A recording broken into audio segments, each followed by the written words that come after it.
Okay, so imagine your neighbor hasn't been seen in a while, and then one day the whole hallway starts smelling like something out of a horror movie. Not forgot to take out the trash bad, like biologically wrong bad. That smell has a name, actually multiple names, and by the end of this you're gonna know exactly what your body does the second the lights go out. Not to be dramatic, but everyone reading this is going to die eventually, so honestly this is just future you's origin story. Let's set the scene. Say someone's heart just stops. Cardiac arrest, whatever the cause. The second that happens, blood stops moving, which means your brain stops getting oxygen. This is called global cerebral ischemia, which is just a fancy way of saying the brain's supply chain just collapsed. Within minutes, brain activity shuts down completely. That's brain death. Done. No coming back from that one. Sometimes the body twitches a little after, but that's not a comeback, that's just leftover electrical static, the body's version of a phone screen flickering after you've already turned it off.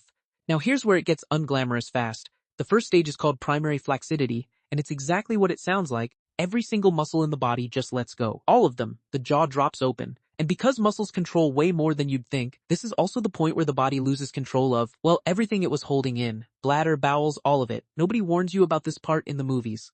Around the 20-minute mark, the body starts turning pale because blood is draining out of the smaller vessels near the skin. This is called pallor mortis. At the same time, the body starts cooling down toward room temperature instead of holding its usual 98-ish degrees, a process called algor mortis. If it's cold in the room, this speeds up. If it's warm, everything downstream happens faster too, which honestly matters a lot for what's coming next. Meanwhile, gravity takes over. With no heartbeat pushing blood around anymore, blood just pools wherever gravity pulls it, usually the lowest point of the body based on how it's positioned. This creates those deep purple-ish patches under the skin, and it's called livor mortis. It starts within the first hour or so and gets more obvious over the following hours. Then a few hours in, rigor mortis shows up, and this is the one everyone's heard of. Chemical changes in the muscles cause the body to stiffen up completely, starting at the eyelids and working its way down to the toes.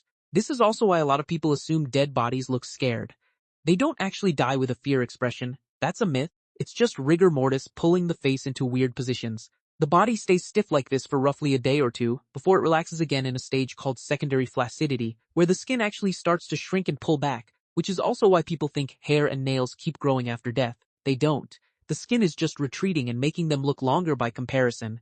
And now the part that actually explains that smell your hypothetical neighbor picked up on. Once the immune system shuts off, all the bacteria that used to live peacefully in the gut are suddenly unsupervised, and they start breaking the body down from the inside. This is decomposition properly kicking in, usually a few days after death depending on temperature. The body starts producing gas as a byproduct of all that bacterial activity, kind of like fermentation, and that gas is exactly what causes bloating, and, eventually, that unmistakable smell escaping.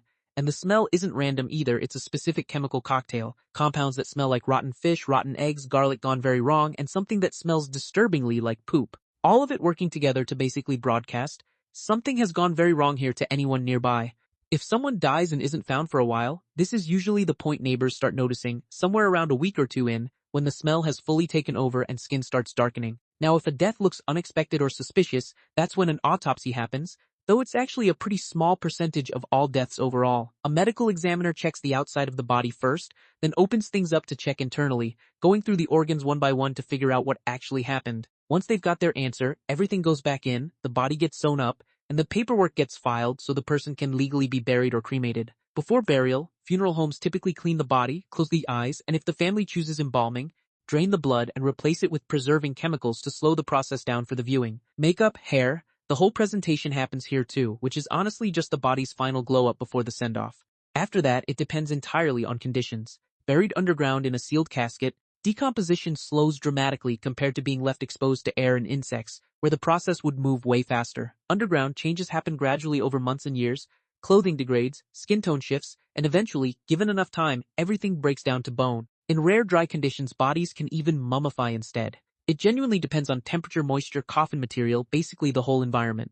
So that's the timeline. Not exactly the lighthearted content you clicked for, but it's also just universally true for literally everyone. Same ending, different timestamp. Nobody's exempt, nobody skips the process, we just don't usually talk about it until we have to.